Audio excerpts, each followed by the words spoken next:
Weewaawo ntendereza Kristo neebaza Katonda olw'ekirabo eky'obulamu ky'awadde ggwe wamu nange olunaku olwaleero kubanga tukyasobola okwatulira ddala nti Yesu ye Mukama.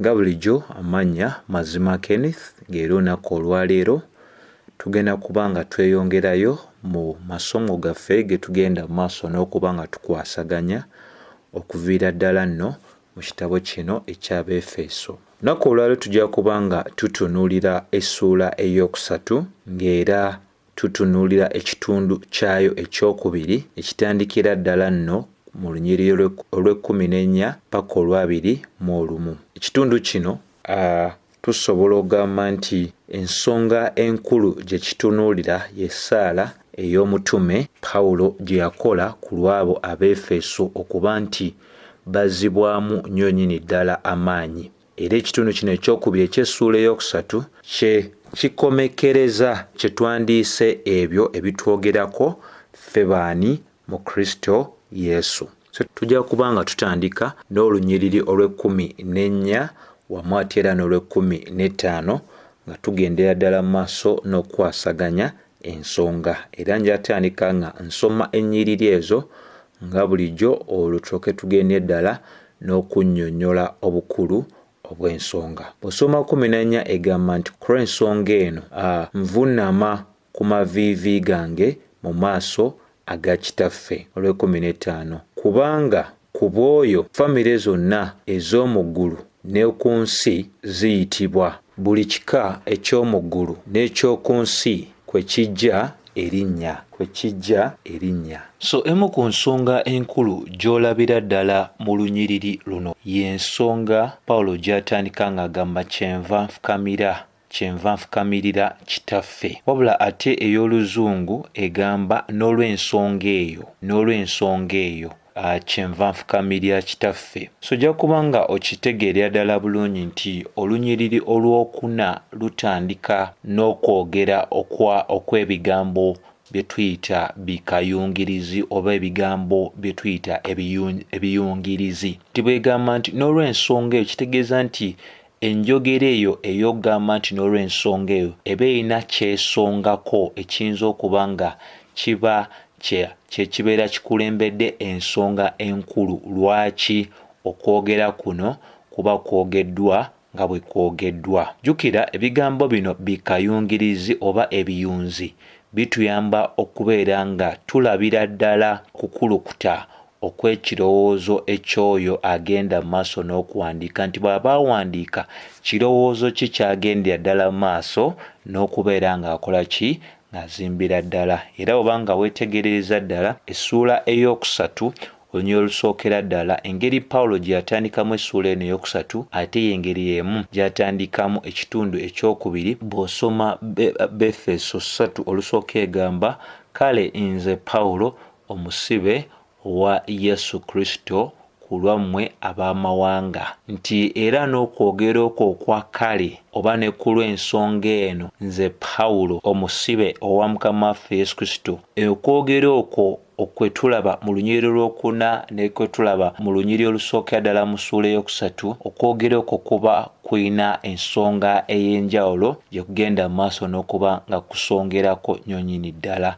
Era kikulu nnyo okuba nga tutegeera nti Pawulo yakozesa okwogera kuno mu mbeera ey'okuba nti yagenda mu maaso n'okutunuulira ekyo Katonda kyali akoledde bannamawanga okubanga kaakano bayina kye tusobola okugamba okuyimirira kwe kumu n'Abayudaaya mu kkanisa eya Mukama waffe Yesu Kristo. Kyova olaba amaliriza agamba nti kyenva nfukamirira Kitaffe. Waliwo ebintu ebyamusukkulumako ate ffe ffenna tumanyidde ddala. Bw'oba ojjukira essuula ey'okubiri Pawulo gye yatandikira ddala okubeera nga ayogera ku ngeri ya bannaggwanga oba ab'amawanga gye bagenda mu maaso n'okuba nga basembezebwamu, nga alaga omulimu ogw'ettendo ogwatukolebwa Mukama waffe Yesu Kristo okuva ddala mu ssuula ey'okubiri olunyiriri lw'11 paka essuula ey'okusatu olusookera ddala.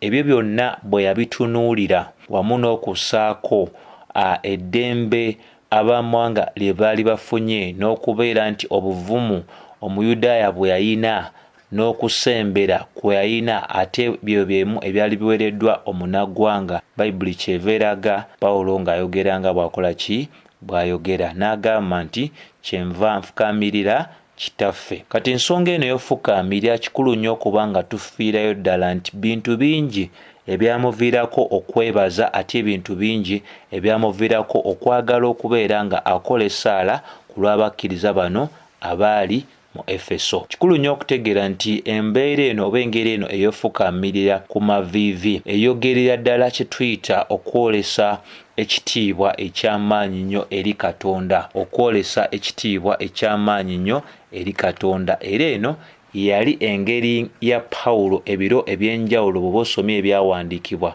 nti yakolanga nnyo essaala mu kufukamira, era ekiragira ddala ng'oggyeko okwolesa okw'amaanyi okw'okussaamu ekitiibwa eri Katonda wabula n'okwetoowaliza ddala mu maaso ga Katonda. Era ensonga eyo y'emu tugira ne mu Bikolwa by'Abatume essula 2 olunyiriri lwa 36 bwe yali awerekerwako abantu ab'enjawulo mu kanisa eya Efeso, era yagendera ddala mu maaso n'okubeera nga agenda mu maaso n'okuba nga yafukamira, ekiragira ddala okubeera nti eno y'emu ku buzaali engeri ez'omutume ey'okubeera nga akola essaala. Olwa 36 bwe yayogera bw'atyo n'afukamira n'asabira wamu nabo bonna. So ekyo kinnyonyereza ddala nti Pawulo engeri ye ey'okusaba oba ey'okwebaza yabanga yakuki ku maviivi. Bw'osoma Bikolwa Batume essula 21 olwokutaano olunyweza lulaga nti awo bwe twamalayo ennaku ezo ne tuvaayo ne tugenda, bonna ne batwerekerako n'abakazi n'abaana abato okutuuka ebweru ow'ekibuga, ne tufukamira ku lubalama olw'ennyanja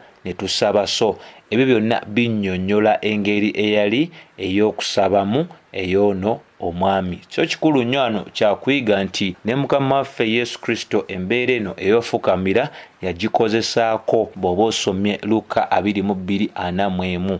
Naye ng'ate ensonga enkulu mu bino byonna ey'okutegeerera ddala nti oba omuntu ofukamidde oba omuntu oyimiridde ng'Abayudaaya bwe baasabanga ebiseera ebisinga nga bayimiridde, oba omuntu osabye otudde oba ng'olinako w'ogalamidde, kikulu nnyo okubeera nga otegeera nti enneeyisaayo mu mubiri nsonga nkulu nnyo. Enneeyisaayo mu mubiri ng'oli mu ssaala eyogera ensonga enkulu nnyo nnyini ddala, kubanga tosobola kubeera nga oyogera ne Mukama Katonda eyatonda eggulu n'ensi n'otandika kubeera nga engeri gy'olabikamu omubiri gwo teweeseza ddala kiki kitiibwa, oba osaba ositamye, oba osaba ng'okola ki. Engeri eyo si nnungi nnyo nnyini ddala. So enneeyisa yaffe mu ngeri ey'omubiri mu ssaala nayo nkulu nnyo nnyini ddala, kubanga tugwanidde ffenna okubanga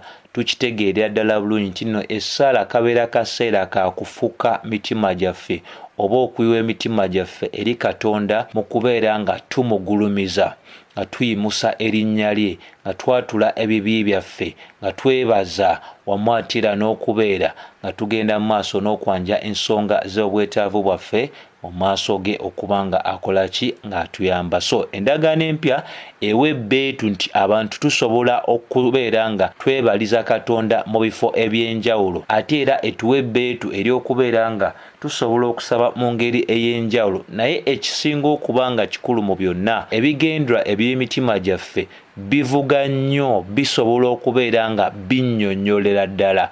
Oba ofukamidde oba oyimiridde oba otudde, bitegeereza ddala ki ensonga enkulu bw'eri. Si bino ebyokungulu bye tuyinza okuba nga tulaba, naye ebigendera eby'emitima gyaffe bye binnyonnyolera ddala obukulu obuli emabega w'essaala eyo gye tukola. So asobola ofukamira, kikulu nnyo n'ofukamira. Asobola okubeera nga oyimirira, kuyimirira nako si kubi, n'okubeera nga omuntu otuddeko obulungi nakyo si kibi, naye tulina okukakasiza ddala ti n'ebiruubirirwa oba n'ebigendera eby'emitima gyaffe birungi nnyo nnyini ddala mu maaso aga Mukama Katonda waffe. Ensonga eyokusatu gy'osobola okuba nga nayo olabira ddala mu Befeso wano essuula eyokusatu olunyiriri olw'14 ye nsonga ya Pawulo okugendera ddala mu maaso n'okubeera nga yayogera nga agamba nti kyenva kaamirira kitaffe. Ensonga eyo njagadde eno nayo tugiweereko ddala akadde okubanga tugyekkaanyiza ddala. Bw'agamba nti kyenva nkaamirira kitaffe, tumaze okulaba ensonga ez'emirundi ebiri ezisooka, lwaki yatandika nga bwe yatandika, lwaki kuliko ensonga ey'ofukamira, naye ate n'ensonga ya kitaffe nkulu nnyo. Era nsobola okugamba nti oba wekkaanyiza ekitabo kino eky'Abefeso obeera mutuufu nnyo nnyini ddala bw'oyogera nti ekitabo kino kisongera ddala ku mulimu ogwa Mukama Katonda waffe mu kutonda, mu kununula, mu kwawulibwa, wamu ate era n'okubeera nga ebintu bizibwa obuggya. Nti ensonga zino zonna ez'emirundi ena oziraba mu kitabo kino eky'Abefeso. Kyogera ku nsonga ey'okutondebwa okw'ebintu byonna, ng'era okutondebwa okwo kuliwo olwa Mukama Katonda waffe, oyo Katonda waffe omu wabula ali mu busatu obwa Kitaffe, Omwana n'Omwoyo Omutukuvu. Era n'ensonga endala gy'otasobola kubuusa maaso mu kitabo kino y'ensonga ey'obununuzi. Tugiraba nti eyogerwako nnyo nnyini ddala Befeso 1:7, Befeso 2:4-6-7-8-9 zonna zinywereza ddala ensonga eyo. Ate era ekitabo kino kye kimu kyogera nnyo ku nsonga ey'okwawulibwa kw'abo abamaze okununulibwa, ne kyogerera ddala ku mbeera oba ku ngeri ey'obulamu gye tugwanidde okuba nga tutambulamu, era nga bw'oyinza okuba nga wekkaanyiza obulungi mu ssuula ey'okuna n'ebifo ebirala byonna. Obukulu bwonna obw'ensonga. So bw'obeera nga wekkaanyiza bulungi ensonga ezisomesebwa mu kitabo kino eky'Abefeso, ojja kizuulira ddala nti kisomeseza ddala ku kye tuyita Katonda oyo omu ali mu busatu, oyo nga ye Kitaffe, Omwana n'Omwoyo Omutukuvu. Era essaala ey'omutume Pawulo yakolebwa eri Katonda Kitaffe, nga era bwe tulabidde ddala nti ekyawandiikibwa kinyweza nga kiragira ddala nti kyenva nfukaamirira Kitaffe. Ensonga eyo nkulu yakubeera nga ennyonnyokera ddala bulungi. Ate era bw'oba otunuulidde Befeso 1 essuula esookera ddala, ojja kizuulira ddala bulungi nti Pawulo yali atandika ekitabo kino yatandika yeebaza Katonda Kitaffe, Befeso 1:3. Ate era bw'osoma Befeso 1:5-6 egendera ddala mu maaso n'eragira ddala Pawulo bwe yagendera ddala mu maaso n'okwebaza Mukama Kitaffe olw'otukkiriza oba olw'okubeera nga atusembeza okufuuka abaana be. Ne 3:14 ate era Bayibuli etulaga nti twagenda mu maaso n'okubeera nga tuweebwa, tuteekebwako akabonero ak'envumbo ak'Omwoyo Omutukuvu, ng'era ekyo kyakolebwa Katonda Kitaffe. So kikulu nnyo okutegeera nti Katonda waffe Kitaffe, Katonda waffe Taata, Katonda waffe Taata. Era bw'oba osomye Bakolinso 2:16-18 era enywereza ddala nti abo bonna abaawukana oba abeeyawulira ku makubo ago agatali ga butuukirivu beebo abaana ba Katonda ab'obuwala n'ab'obulenzi. So kikulu nnyo okubeera nga tunywereza ddala nti abo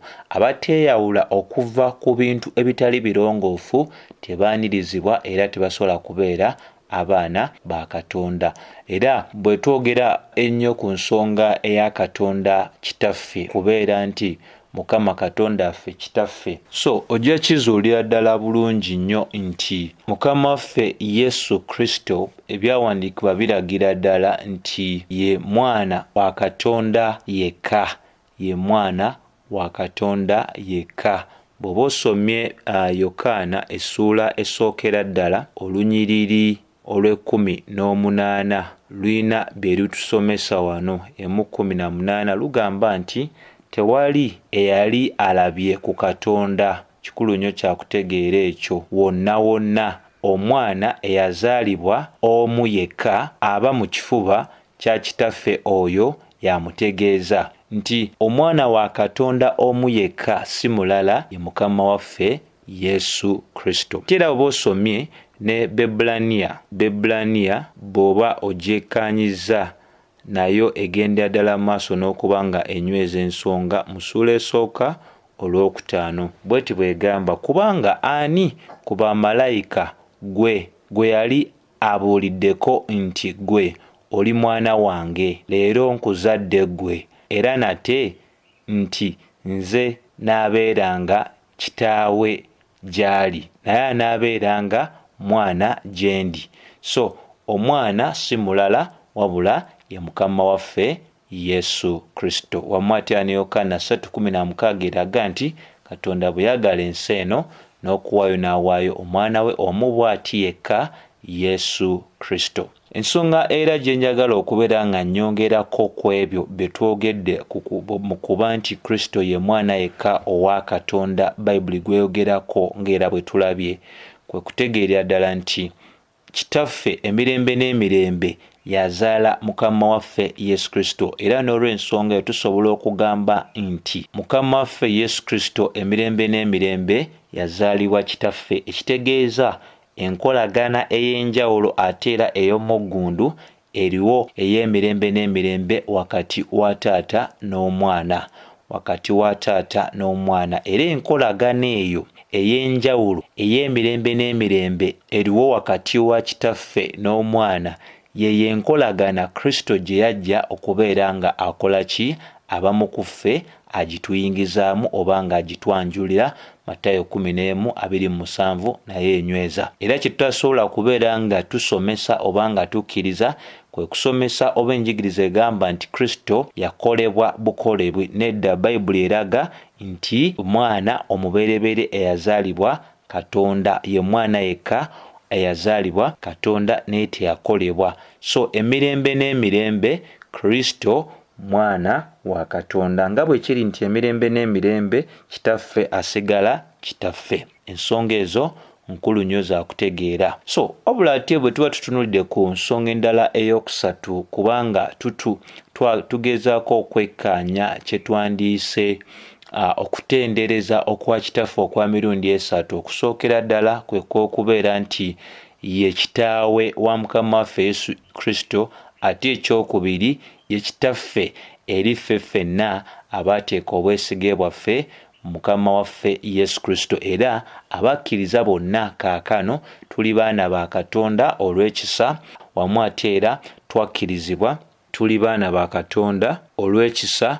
Ate era Bayibuli eraga mu Efeso 1:6 eraga nti bwe yatwawula edda okumufuukira abaana ku bwa Yesu Kristo. So yatwawula okubeera nga tumufuukira abaana ku bwa Yesu Kristo. Tulaba Efeso 2:8-9 eraga twalokolebwa lwa kisa okuyita mu kukkiriza, kitali kya bikolwa byaffe waleme kubaawo omuntu yenna eyeenyumiriza, wabula kino kye kirabo kya Katonda.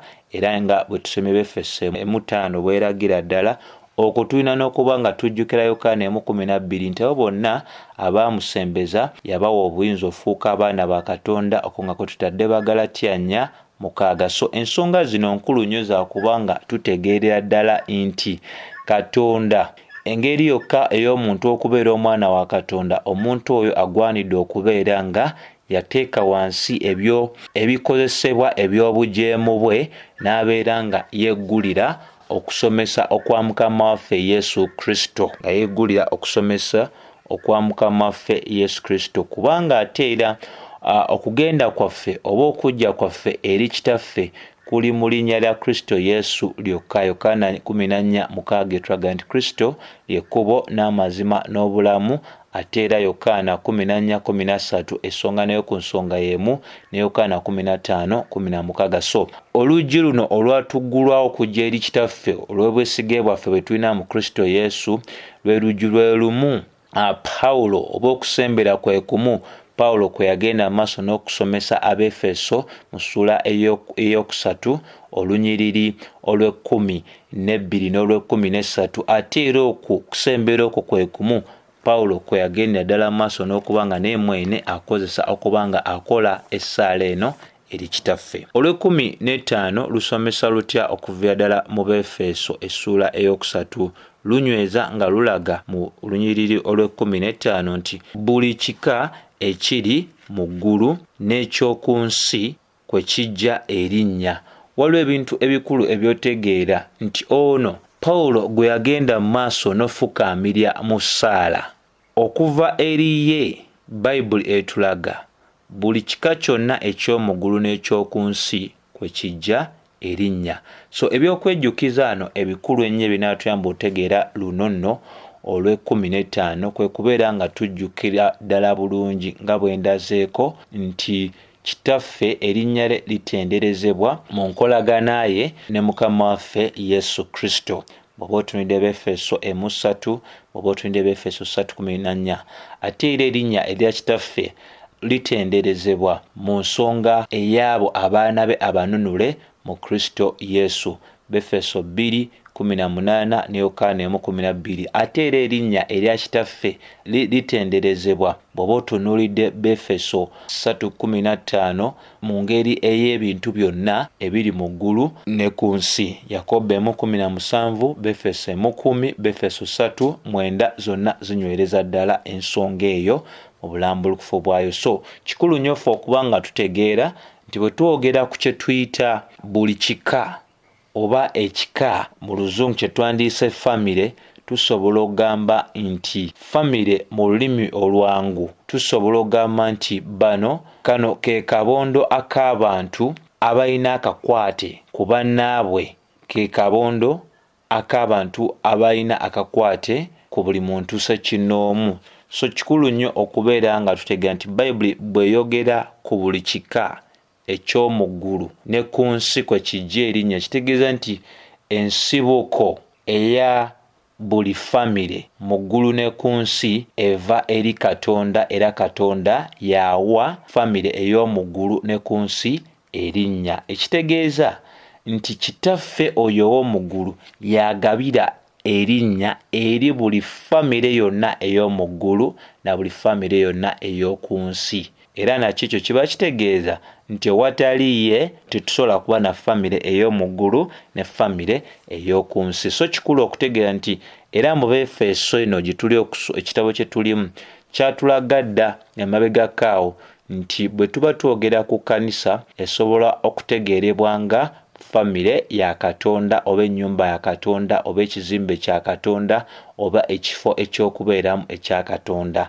N'ekikulu nnyo ate era okuba nga tutegeera nti famire ya Katonda ekolebwa ki? Tugwanira otegeera nti famire ya Katonda ekolebwa abatukuvu mu ggulu n'abatukuvu ku nsi, okwo nga kwotadde ne zimalayika ez'ekitiibwa mu ggulu ku Bikulu 19:10. Famire ey'omu ggulu ne ku nsi zonna wamu ziri wansi w'obutabaganya obwa Mukama waffe Yesu Kristo. Ekitegeeza ddala nti tulina famire emu eya Katonda. Ne essaala eno Pawulo gy'ali agenda maaso n'okuba nga akola, essaala eno teyali eri abatukuvu ba Katonda kaakano abali mu ggulu, wabula essaala eno yali eri abatukuvu ba Katonda abali ku nsi. Era ffe ffenna nga bwe tumanyidde ddala nti ensomesa ya Bayibuli tetukkiriza kusabira bafu, tetusabira bafu, tusabira baki? Balamu.